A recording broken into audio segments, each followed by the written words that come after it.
திரு கோட்டீஸ்வரன் வணக்கம். திரு சந்திரபாபு நாயுடு அவர்கள் பிஜேபியோட ஒரு லவ் ஹேட் ரிலேஷன்ஷிப் சொல்லலாம். திடீர்னு திட்டுவாரு மோடியை, திடீர்னு சேர்ந்துப்பாரு, அப்படிதான் இருந்திருக்கு. மீண்டும் அது மாற வாய்ப்பு இருக்குன்னு கருதுறீங்களா? திரு சந்திரபாபு நாயுடு அவர்களை பொறுத்தவரையிலும் பாத்தீங்கன்னா தென்னிந்தியால இருந்து ஒரு கிங் மேக்கர் பொசிஷன் ரொம்ப நாளைக்கு முன்னாடி இதே என்டிஏ வைத்து ஆடினார். பல வருஷங்களுக்கு பிறகு அவருக்கு இப்போ ஒரு வாய்ப்பு கிடைக்குது. இப்போ இங்க வந்து எனக்கு முன்னாடி சுமத் சார் பேசின மாதிரி அவருக்கு வந்து யாருக்கு என்ன ஆஃபர்ன்றதுதான் இப்ப முக்கியம். இப்ப பிஜேபியோட மிகப்பெரிய பின்னடைவு என்னன்னா, காங்கிரஸ் கூட்டணி வந்து நாங்க வந்து உங்களுக்கு பிரதமர் இல்ல துணை பிரதமர் கூட தரோம், நீங்க வந்தா ஒண்டி போதும், எங்களுக்கு வந்து ஆட்சி மாற்றம் வந்தா போதும், நாங்க பிரதமர் ஆகணும், நாங்க உள்ளாட்சித்துறை அமைச்சர் ஆகணும், நாங்க ரயில்வே துறை அமைச்சர் ஆகணும்லாம் அவங்களுக்கு அந்த பெரிய கோரிக்கை இருக்காது. அவங்கள பொறுத்தவரை அவங்க மீது இருக்கிற அமலாக்கத்துறை கேசுகள், வழக்குகள், ஜெயில இருக்கக்கூடிய பாராளுமன்ற உறுப்பினர்கள், முதலமைச்சர்கள் எல்லாம் வெளில வரணும். இந்திய கூட்டணியை பொறுத்த வரணும். அப்போ அடிப்படையில இவர்கள் எல்லாமே அரசியல்வாதிகள். யாரு அதிகமான ஒரு பேரத்தையோ இல்ல அதிகமான ஒரு பதவியோ இல்ல அதிக முக்கியத்துவம் கொடுக்குறாங்களோ அவங்க பக்கம் சாயக்கூடிய சூழ்நிலை இருக்கு. அதனாலதான் சரத்பவார் அவர்கள் அரசியல் நன்கு தெரிந்தவர், நன்காக காய் நகர்த்தக்கூடியவர்.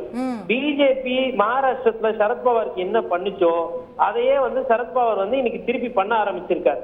ஓட்டு எண்ணிக்கிட்டே இருக்கும்போது போன் பண்ணி நாயுடு அவர்களையும் நவீன் பட்நாயக் கிட்டையும் நிதிஷ்குமார் கிட்டையும் பேசுறாருன்னா சரத்பவார் அவர்கள் வாங்க நீங்க என்ன சொல்றீங்களோ நாங்க கேட்கிறோம் வாங்க. இதே ஒரு தோரணையிலயோ அமித்ஷா ஐயாவோ இல்ல பிரதமரோ பேச முடியாது. ஏன்னா அவங்கதான் அந்த முதல் 2 பதவியை வச்சிருக்காங்க. அந்த பதவியை விட்டு கொடுக்க அவங்க தயாரா இருப்பாங்கன்றத ஃபர்ஸ்ட் கேள்வி. இன்னொன்னு, ஆர்எஸ்எஸ்க்கும் பிஜேபிக்குமே நிறைய கருத்து வேறுபாடுகள் இருக்கு.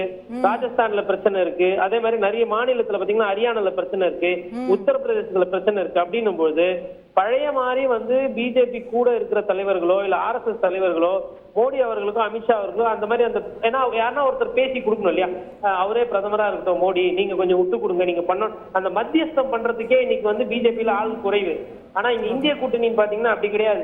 இந்த சைடு வந்து ஸ்டாலின் கூட போன் பண்ணி நாயுடு கிட்ட பேசலாம், பக்கத்து மாநிலமா இருக்கீங்க, நீங்க இப்படிக்கா வாங்க, நீங்க இருந்து பண்ணுங்கலாம்.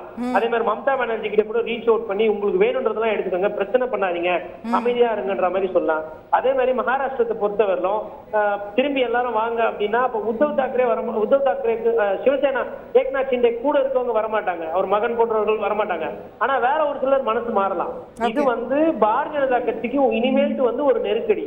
அதாவது 400 சீட்டு வந்துருவோம், எங்களை இது பண்றதுக்கு ஆளே இல்லை அப்படின்ற அந்த டைனாமிக்ஸ் மாதிரி இன்னைக்கு சூழ்நிலை வந்து பாத்தீங்கன்னா நீயா நானா இது எப்ப வேணா எப்படி வேணா மாறும். அதுதான் ஷேர் மார்க்கெட் கரெக்டா ரிஃப்ளெக்ட் பண்ணிருக்கு. 5000 6000 மார்க்கெட் மைனஸ் போயிட்டு திருப்பி வந்து வருதுன்றது பங்கீட்டாளர்கள் எப்படி அதை பாக்குறாங்க, வியாபாரம் தெரிஞ்சவர்களும் அரசியல் வல்லுநர்கள் எப்படி பாக்குறாங்கன்றது இந்த ஒரு எலெக்ஷனை வந்து யாருமே ப்ரெடிக்ட் பண்ணல. இது வந்து முழுக்க பாலிடிக்ஸா இருக்கும். இனிமேல் வந்து யாரெல்லாம் அரசியல் எப்படி விளையாடலாம்னு நினைக்கிறாங்களோ அப்படியெல்லாம் விளையாடலாம்.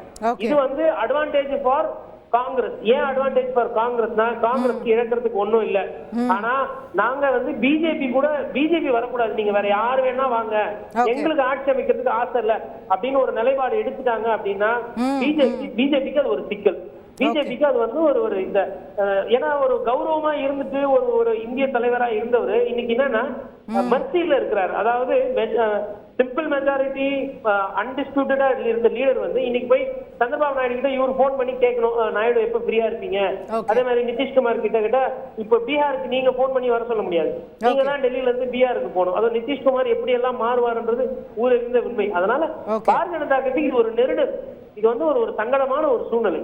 அவங்க ஆட்சி அமைக்கிறதுக்கு வாய்ப்பு அதிகமாக இருக்கு. ஆனா பழைய தோரணையிலோ இல்ல பழைய மாதிரி அவர்களால நாங்க கான்ஸ்டிடியூஷனே மாத்திருவோம், எங்களுக்கு 400 கொடுங்க அப்படின்ற மாதிரி அந்த தோரணையில இனிமேல் இல்ல. இனிமேல் வந்து அவங்களுக்கு ஒரு கடினமான ஒரு சூழல் இருக்கு, அரசியல் சூழல். ரைட், ரொம்ப சுவாரஸ்யமான திருப்பங்கள். நன்றி திரு கோட்டீஸ்வரன். செய்திகளை உடனுக்குடன் தெரிந்து கொள்ள உடனே சப்ஸ்கிரைப் பண்ணுங்க.